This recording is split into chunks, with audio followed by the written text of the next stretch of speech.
Hi everyone, Dr. Nemechek. Want to just touch base with you about how do you restart the protocol when you stop the protocol. There's just creates some anxiety for people. There's a lot of stress and so forth. And really, there's nothing different. Okay.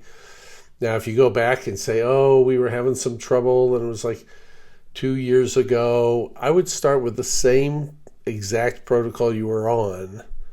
Say you thought inulin wasn't working, okay? I would restart with fish oil, olive oil, and inulin. Restart with where you were at the end when you last did it.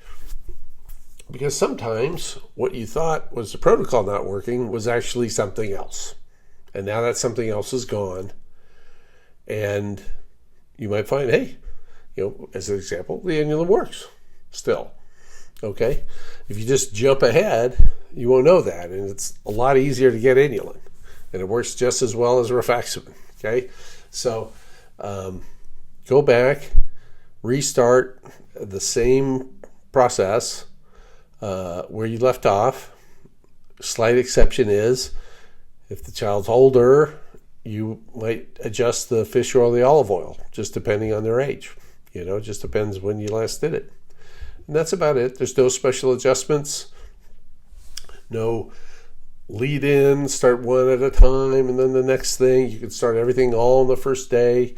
There's no magic to restarting it. Just start that old protocol where you had left off and give that a little try one more time before you move on. That's about it. All right, everybody, have a great day. Bye.